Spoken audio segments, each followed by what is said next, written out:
Welcome to How to Split a Toaster, a divorce podcast about saving your relationships from True Story FM. Today, can you make a whole new toaster out of parts from old toasters?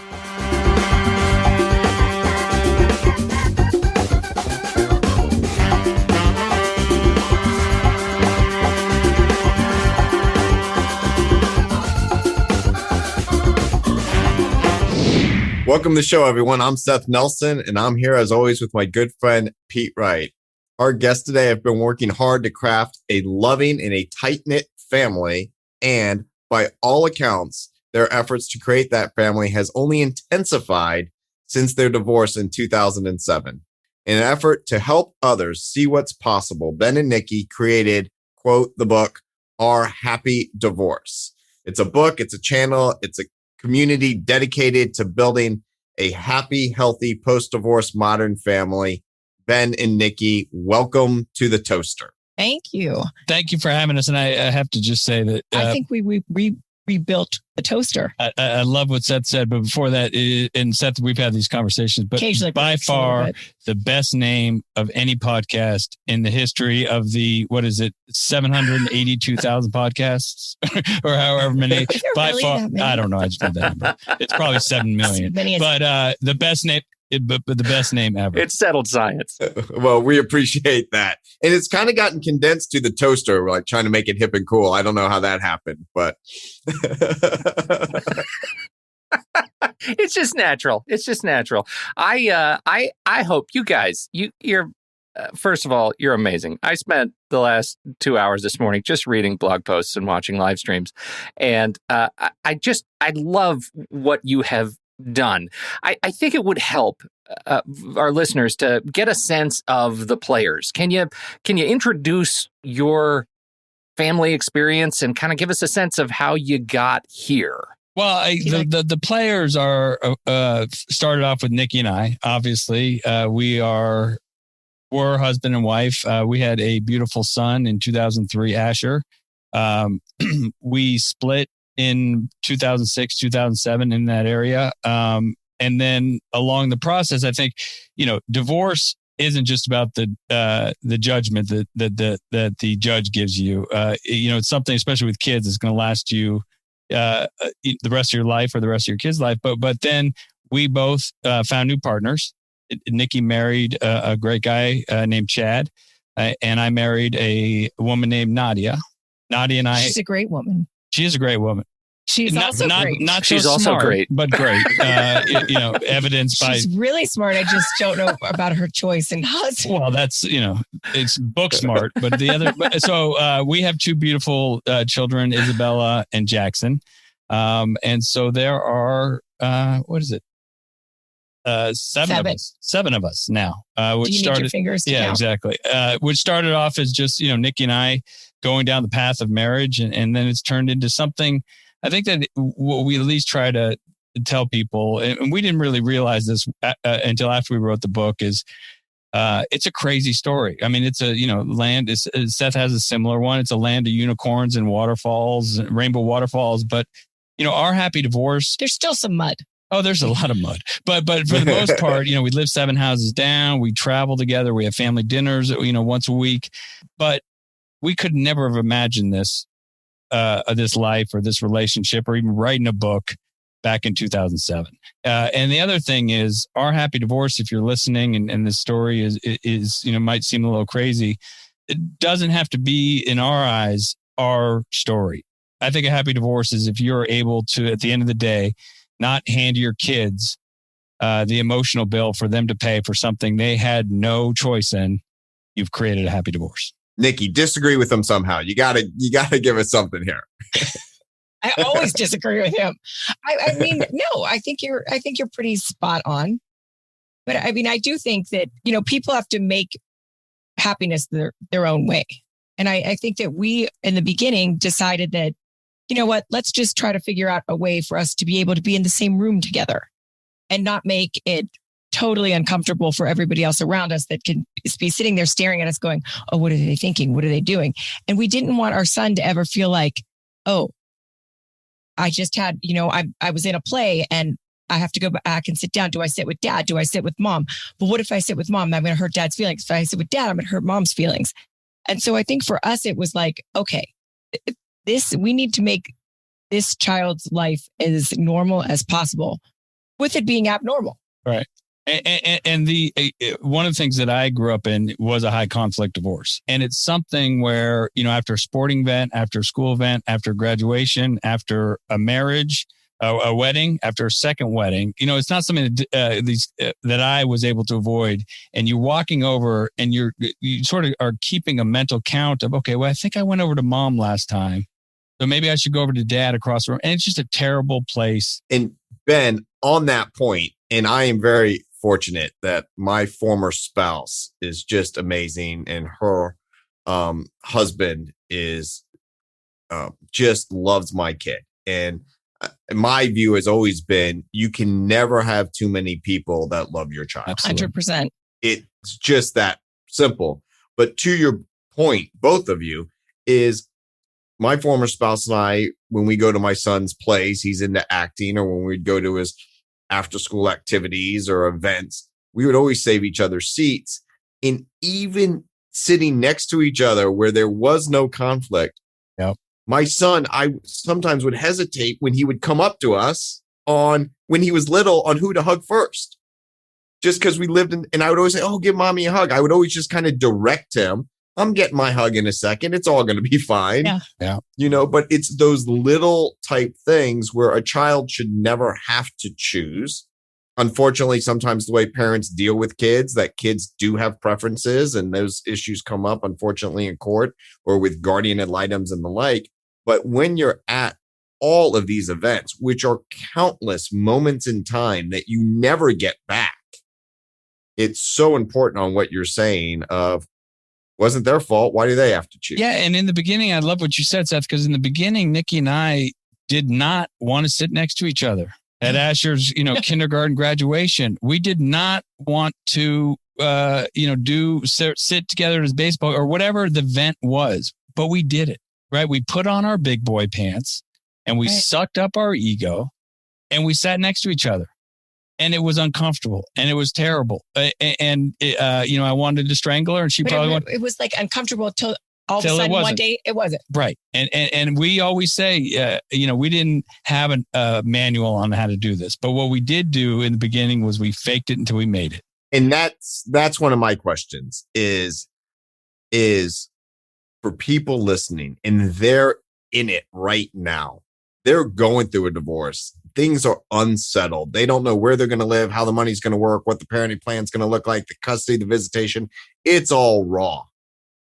How, if you can explain, Nikki, I'll start with you, that you mustered enough strength to sit next to Ben in that moment. It's easy now. The time has passed. There's been positive interactions for years. And I was in the same boat. My former spouse and I were in that same boat that you guys just described. And I remember swim lessons being the key. When he was so little, he would cry to go into the pool. But at that moment, Nikki, how did you muster it to put it all aside for your kid? Because I see people struggle with that every day. Lots of red wine. Lots of red wine. No, I think for me, it had a lot to do with me trying to set my ego aside and realizing that what the way I'm feeling has nothing to do with that child.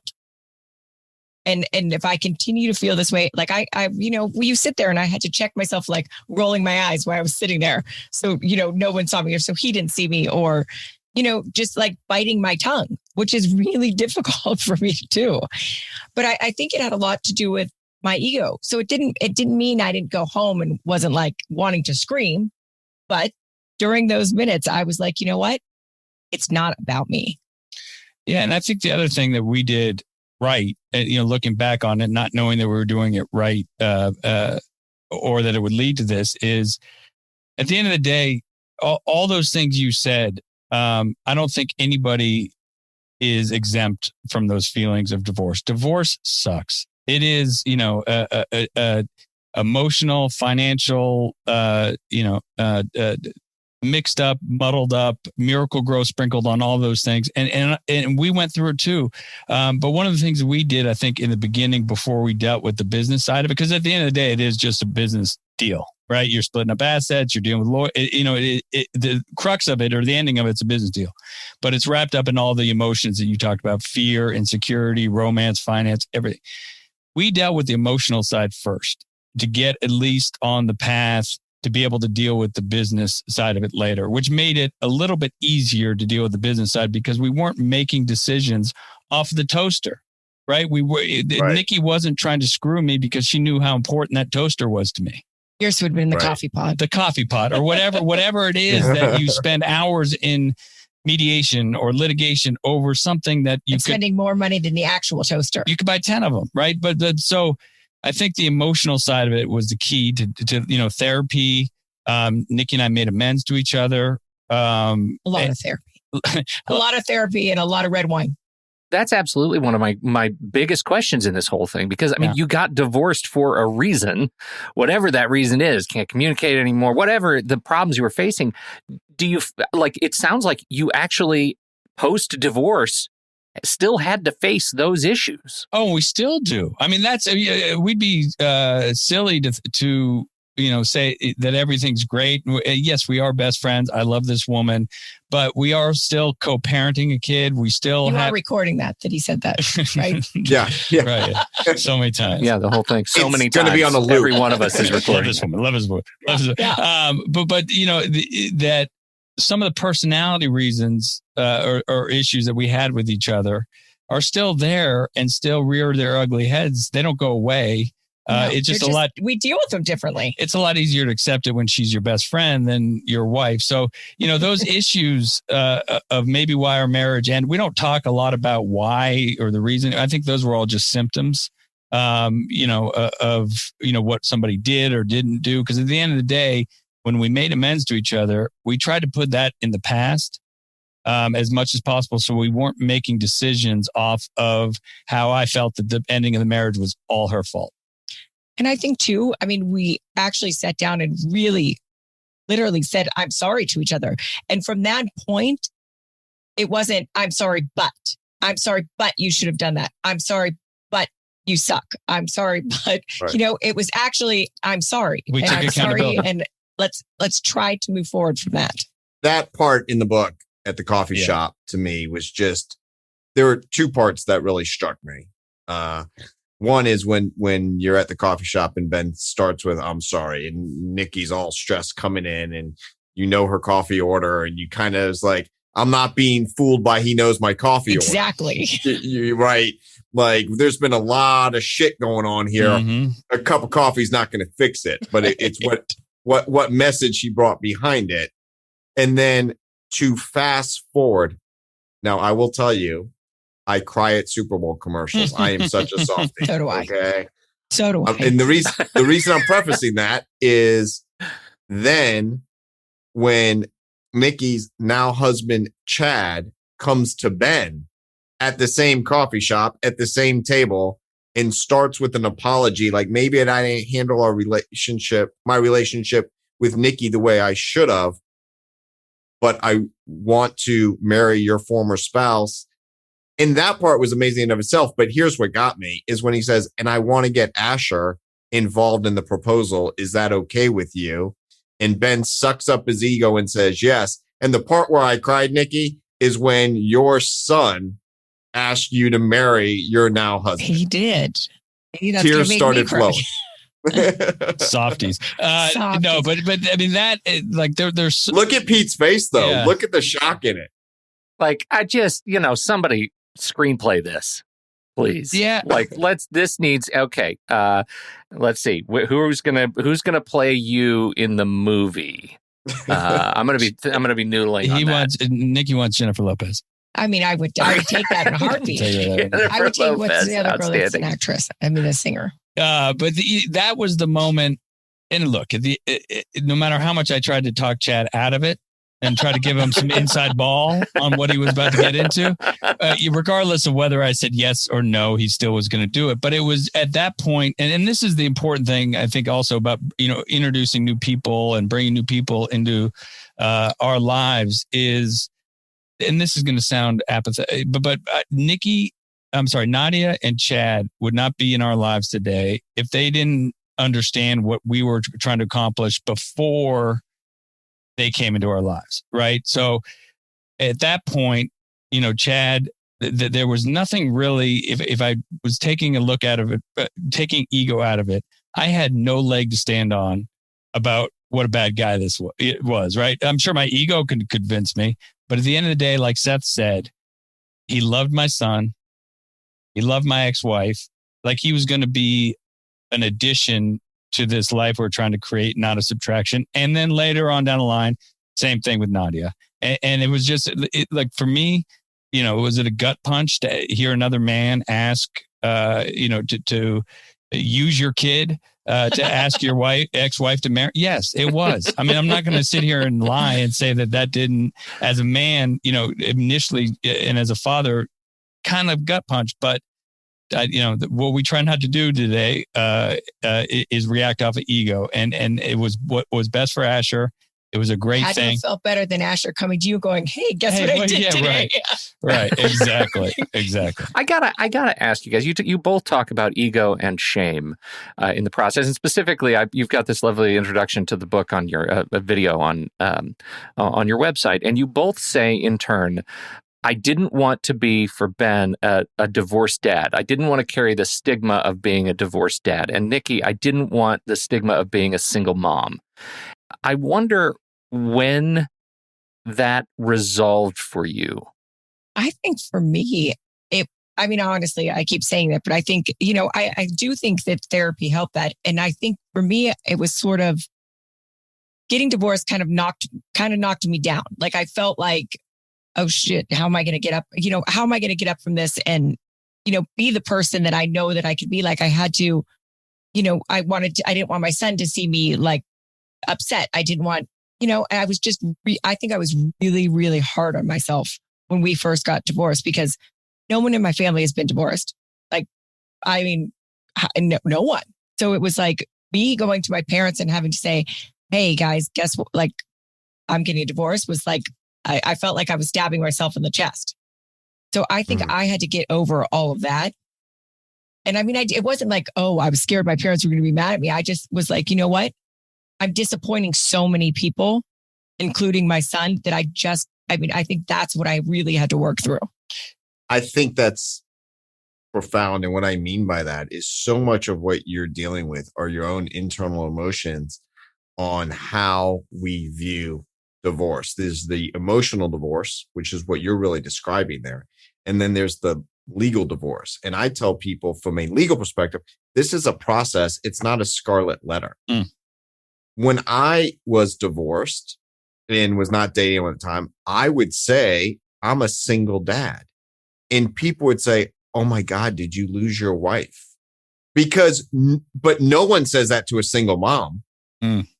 Right? And these words matter. Like Ben said, I didn't want to be a divorced dad, but I was like a single dad. I'm like, no, she's a single mom. I'm a single dad, but no one really views it that way. So I worked hard to change in my own mind who I was and how I accepted myself in this role that I'm having right now. And I really worked hard to push back on what I would say societal stereotypical views. Yep. And how that might have impacted me, because I didn't want those views, as you're saying, to impact my son. And you said the two words of shame and ego, and shame at least speaks directly to my ego, right? And what I was shameful of was the fact of, well, there were two things, but one, when it came to other women or how people think, is when I say I'm divorced, like, what do they think? What are they thinking? What's wrong with you? This guy must be really screwed up. I'm not going to get into, anything with him so that was a shame. But that, looking back on it, that was just because it potentially hurt ego. Now, the other part of it, which was a bigger shame for me, and I don't think anybody, I think it's safe to assume, goes down the aisle to get married expecting to get divorced, right? And I had the opposite experience of Nikki, like we talked about earlier, of being in a high conflict divorce, a child of a high conflict divorce, that, oh God, I'm going to repeat this with my son. I'm going to put my son through this, which was something, I think everybody who has a problem with their upbringing says, oh, I don't want to be like my parents. But here I was being like my parents. So there was a lot of shame around that as well. Did you guys, I mean, you have Chad and Nadia. Did you date other people before them? I did. Yeah. He did. Lots. He did it a lot. Chandelier, crystal, diamond, Mercedes. I want to talk about that because, we're talking about the kids, bringing in the kids into the new family process. It feels like there's a lot of fear that comes from introducing your kids to the people you're dating. Is that a challenge? Is that a myth? How did you handle that with Asher? Well, I had to politely ask Ben in the beginning. This is a perfect example of to kindly please do not introduce every light, every crystal, every chandelier, everybody to Asher until he actually found somebody that he really cared about. And I knew that he was dating. Yeah, in quotes, I'm going to use those. And I was, and my first reaction, or at least my first thought when she said that, and I don't know how kind it was or how sweet it was, but that's Nikki's perception. I probably was like, Benjamin, don't introduce exactly. But the first thought, or I should say the first thought was, who the hell is this woman to bring, who to tell me who to bring, who I can and can't bring around my son, right? And then when you stop, you take ego out of it and you look at it from what's best for our son, she was absolutely right. Right. She wasn't saying it out of her ego that she didn't want, another woman around our son, but she was saying it with like, what kind of message, he's already been through trauma of his parents' divorce. What's this revolving door of women going to do to him about how he looks at relationships and how he views it? So she was right. And so I made her that promise. And it was a year that Nadia and I were dating before I introduced the two. And when it came time, I made her fully aware of how it was going to go, what was going to happen, because she's a part of it. Yeah, absolutely. And from a legal perspective, I so appreciate how you both approach that topic. I'll get a call that says, I want it in the parenting plan that you cannot introduce anyone for at least 6 months in a committed relationship.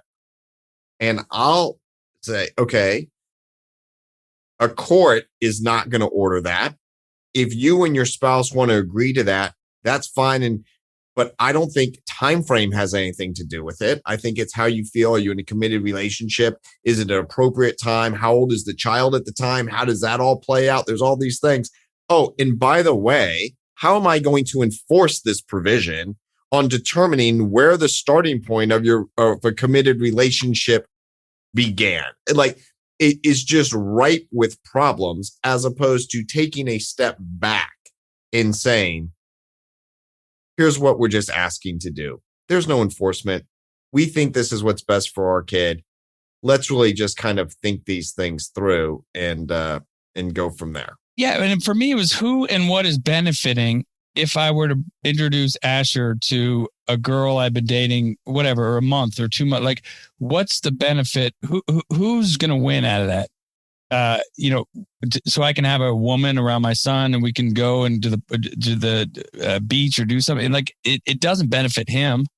I'm sure you've never been to the beach.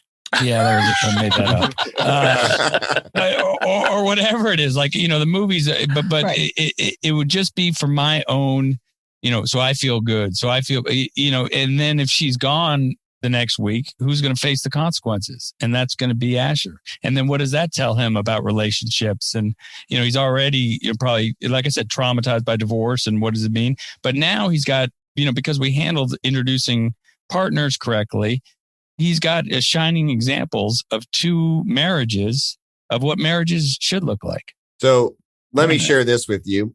I was in the car with my son, and it was a random Thursday night or Tuesday night, let's say, or Saturday night, whatever night it was. And he says, "Oh, Daddy, there's Mommy." And literally, she was walking down like from a parking lot around on the street, going into a restaurant, and we were pulling into the drugstore across the street. And he says, "Can we say hi?" Now she's walking in on a date. You paparazzi'd your former stalker. spouse. Okay, thank you for pointing the blame on me, Pete. I froze and said, "Of course we can say hello to Mommy. What am I going to do? Say no?" So we get out of the car and he yells Mommy across the street. And she looks up and now she's horrified, as she should be. We cross the street, says hello, introduces, in the most awkward first meeting. And it was the first date Oh, Seth. to the guy she's Seth, married to. I'm sorry. I'm not even divorced. And I know that, sorry, Mommy's in a business meeting. We can't interrupt. That's the answer. Mommy's in a meeting. We can't interrupt. We'll call her tomorrow. It's like, but I just saw her walking. She's not in a meeting yet. No, they're meeting over food. It's a thing. That is so awkward. I am horrified. That's funny. That's awkward. We have an awkward story but about they're married now. Hold on, yeah. Ben. They're married now. First date, the guy she married, great guy. Steve's amazing. I've already apologized to Steve, and if I haven't in front of the world, Steve, I am apologizing again. Well, wait a minute. Maybe actually this is a way for you to take credit for it. So Thank thankfully, you for making me so, yeah, you made Steve so uncomfortable. That's right. But there was a talk about awkward. So Asher and Nadia had met. I have not met Nadia yet. Nikki I had knew not she met. existed. Right.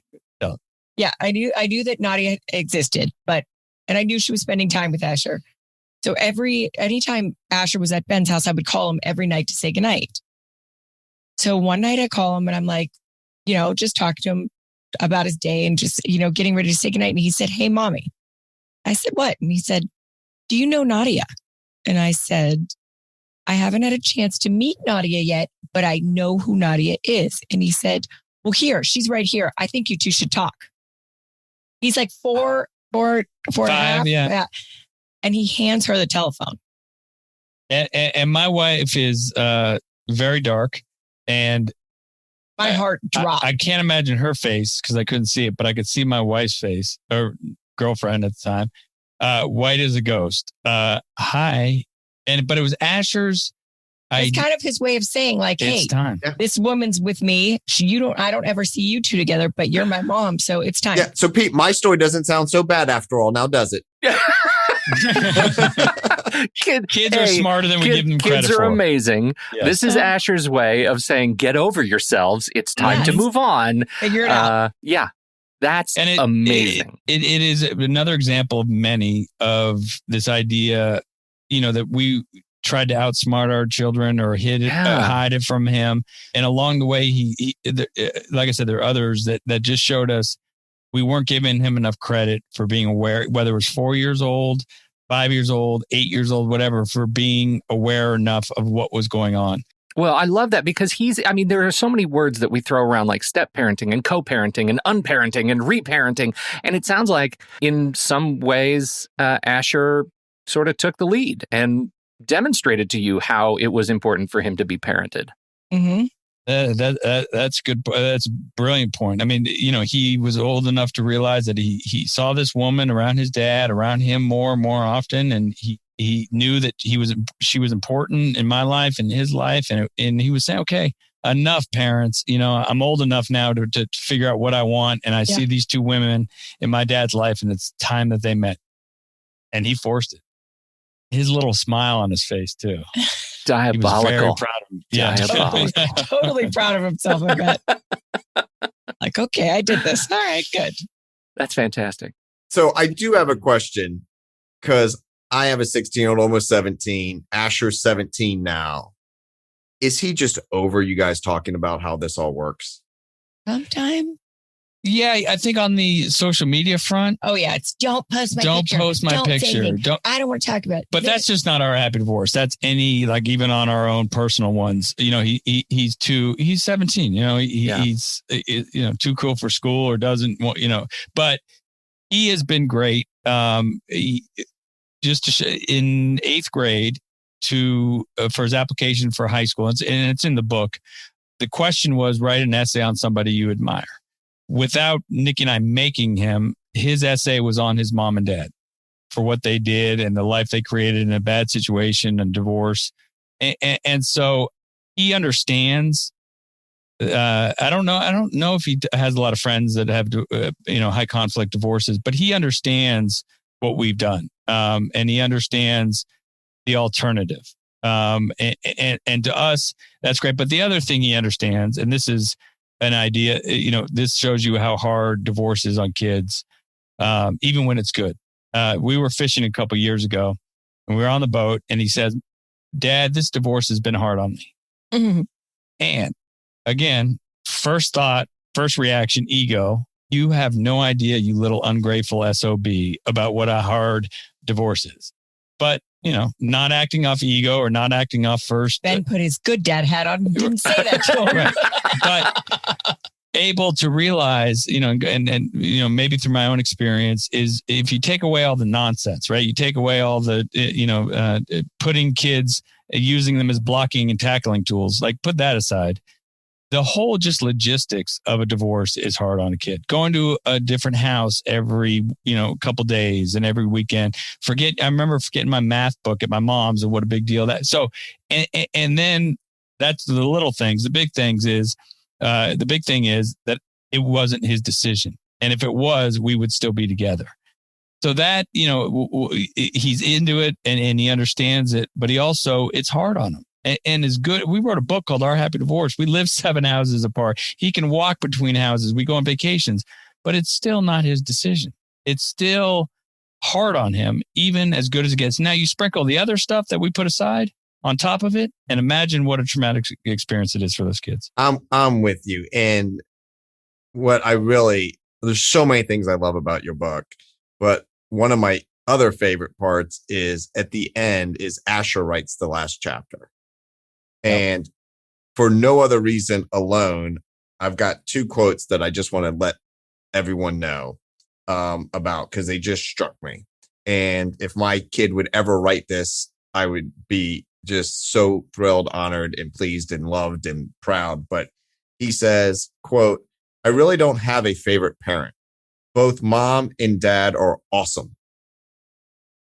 I want to write a book just so my kid has to say that. He's lying. Yeah, I'm his favorite, but that's okay. But here's the thing that struck me just a few paragraphs down, where he says, Chad and Nadia are my parents too. They love me like parents and they argue with me like parents, which I just thought was classic coming from a kid's perspective. And then he goes on and says, look, they have different things to teach me than my parents. And that is the essence to me of you can't have too many people loving your kid and showing them different experiences and different ways to approach life and problems and solve problems. And kudos to him as a young man kind of working through that. And at 4 years old, putting her on the phone. And then even today, going back and forth. I get it, Ben. I tell people all the time, go buy the same pillow. Right. Yeah. Buy the same bedding. At least make it seem like it works. And the other thing is the bound and the rule. I mean, one of the great things, there's so many, right, of having a relationship with Nikki, but it should show you how dumb teenagers really are. But, is that we communicate. Now, we're not going to agree, right? No. I think the idea of co-parenting, like Nadia and I are married. We co-parent our children together because we have different parenting styles. So those parenting... we have different views on things. But we talk about it. And the big ticket item, so there's some uniformity across the board between the two houses, right? Because we communicate. The of co-parenting, the of communication is together. And so to show you how dumb he is, he still tries to play us against each other. Well, mom said this. Oh, really? Hey, Nikki, did you say that? He does. Mom said I could do that. Or mom said it's fine with her, but you're probably going to say no. Right. And so I say, Asher, do you know that your mom and I wrote a book called Our Happy Divorce and we're best friends and we talk all the time? And he kind of gets, oh, shit, I forgot about it. And we have like a group text chain with all 4 parents and him on it. So we know that when he's going someplace that's not really at the top of our list for him to be doing. He's got to go through that. Or, curfew. And that's the curfew. But everything is as uniform as it can be without Nikki and I, being married. And I think that's the consistency. That's the thing that makes this a little bit easier on him. Now I'm lucky because I don't have to shop for, one other good thing about our happy divorce is this one, she'll buy 2 pairs of tennis shoes for Asher. I also come and clean his closet. She does. I walked in the other day of my house, and my ex-wife is sitting in my house in Asher's room, and I go, "What are you doing here?" She goes, "Oh, cleaning the closets." I gotta come do it again. I said, "All right," because he's too big. So it's there are some benefits to living in the modern society and raising a child in 2 different households just on technology. To have that group chat and to be able to say, "Are you kidding me? I talk to mom all the time." Or dad would never say it that way. Right. And meanwhile, dad's on the text. Right. Oh. That's the mind of it. The intelligence of a 17-year-old. What is something, Nikki, that you've, even through all this great stuff we're doing, and the reason I'm asking this kind of pointed question is I don't want people to feel like it's not hard. It's still sometimes hard. Is there anything that happens with Asher over at Ben's house with Nadia? I know Ben, that I think Asher went on a hunting trip with Chad, and it's like a little bit of a gut punch. Like, is there anything, Nikki, that still kind of like tenses you up, that you have to take a moment to check that ego, and how do you do it in the moment? I mean, honestly, as a mom, everything does. Every minute that she has with him that I don't have hurts, and it still hurts. So I think for me, it's every day. Every day there could be something. When he's not with me, it always hurts. So, I mean, but I've just had to kind of like toughen up and get used to it because, she loves him, and I can't, and she's a great mom. She's a good person, and, she's grown to be one of my best friends. So I have to just be happy that he has somebody that loves him just like he was her own. And I just have to kind of swallow my pride. I mean, yeah, it does. It's all the time. It's still all the time. Yeah. And I think whenever, Chad and I have had issues. Nadia and Nikki have had issues. Nikki and I have had many issues, right? But I think when you, post-mortem those fights or those issues, it comes down to what you said, Seth, is when we react off of the ego, right? Is when we make decisions later on down the line because my ego was hurt because that Chad took Asher hunting, right? And I make a decision or I react to Chad off of what happened maybe a month ago. And so I think when we look through all the fights that we have or the whatever disagreements we have, it usually comes down to someone is, making a selfish decision or a decision based on ego, not what was, what's best for Asher. And it's just become easier over time. And on that point, I advocate responding, not reacting. And the difference is that the reaction is without thought, right? Yeah. A response is, let me think about it. Let me check where I am in this conversation, in my own ego, in my own thought process. What is the real issue here? Is there a real issue here? Or is it just my own baggage that I'm dealing with? Yeah. And the other thing, I think Nick and I are very grateful of is, I think text messaging was around when we got divorced. But we talked about earlier in the show about the coffee shop and sitting face to face. I don't know if we would have survived or definitely wouldn't have written a book if we were communicating over emails and text messages and not sitting across face to face conversations or on the phone, because some of the biggest arguments we get in or the longest is when we F you back and forth on text messages. And it turns into something bigger because at that point I see her almost as the woman that I saw her as when we got divorced, reading her text messages, and that's how she's responding to me. Right. So text messaging is not good for Nikki and I. not. as a communication tool. No, that's how we fight. Stick to messages in bottles, two cans and a string, like anything to soften the blow. Faxes, Morse code. Faxes are amazing. As we get to wrapping up here, you guys are fantastic. I one of the posts on your blog that I ran into was how the coronavirus made us stronger than ever, dated April 2nd, 2020. Now that we're more than a year on, how has our happy divorce held up in the pandemic? Oh, that's a great question. Honestly, I mean, I really do think it made us stronger. In the beginning, we only saw each other because in the beginning, we basically locked it down.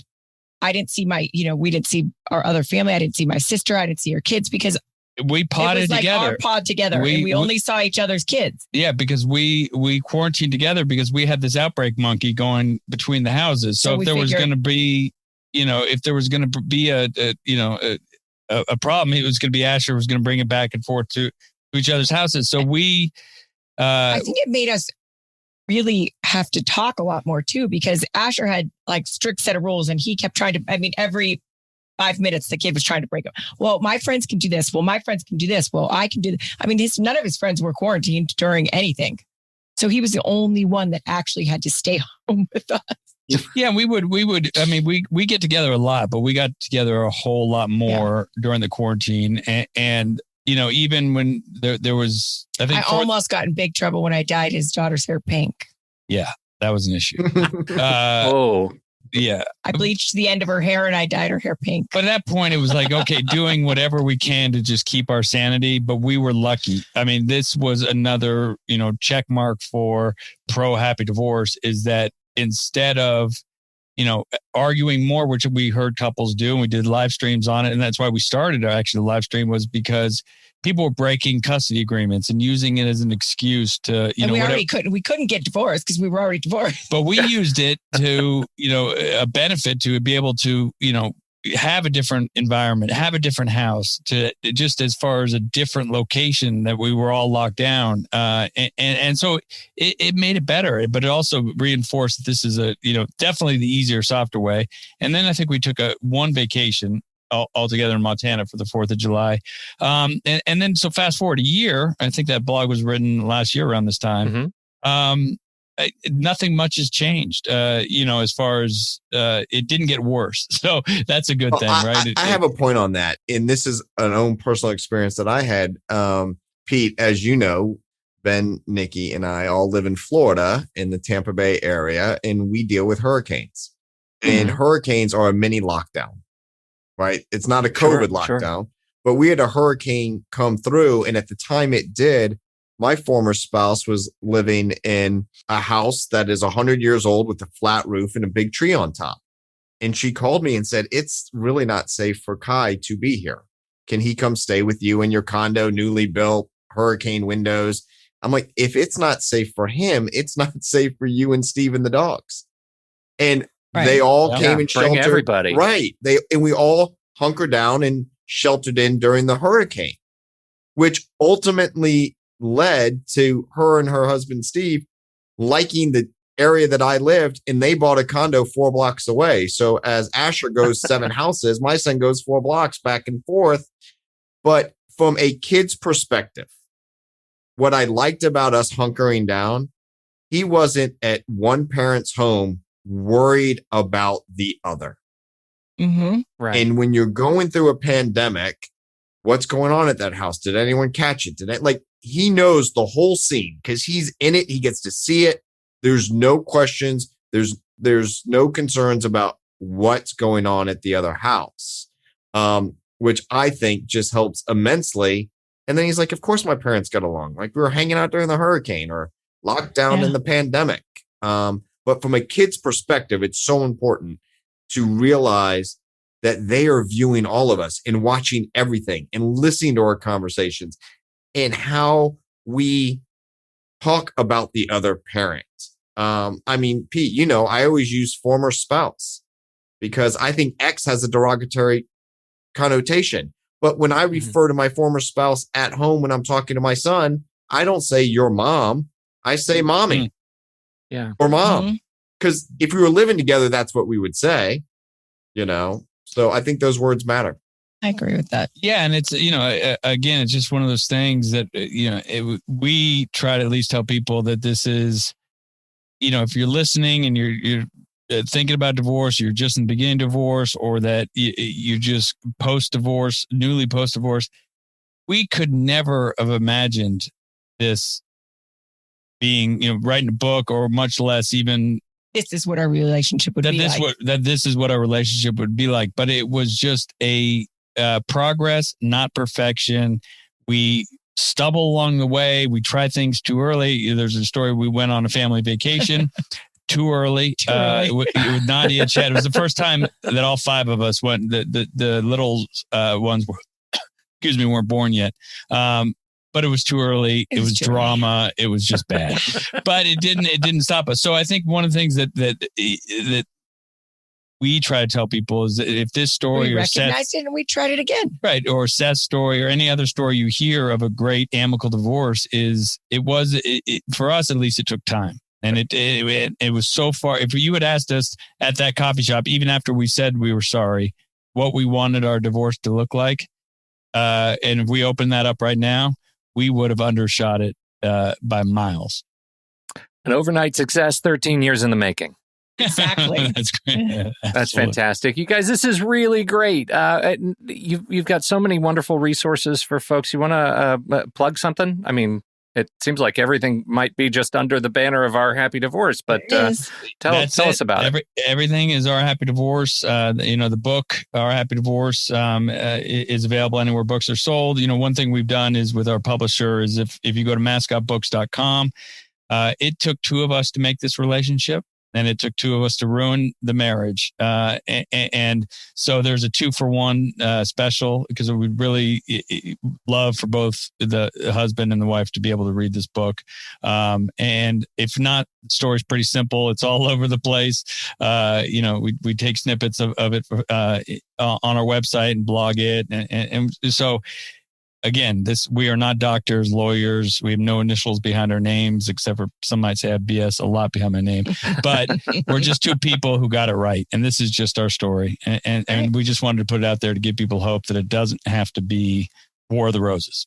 It doesn't have to be this toxic cloud that follows you around for the rest of your life. It's one of those things that, if we learned anything through these conversations on this podcast, a successful divorce is made up of every single tiny conversation or tiny choice you make along the way. Totally. And this has been a great conversation. Yeah. Thank you guys so much. Ben Helfond, Nikki, DeBartolo. Thanks, Ben. Thanks, Nikki. Thank you for having us. You guys are great. Yeah, thank you. Thank you, everybody, for hanging out and listening to this show. We appreciate your time, your attention, your downloads. And we'll catch you next week right here on How to Split a Toaster, a divorce podcast about saving your relationships.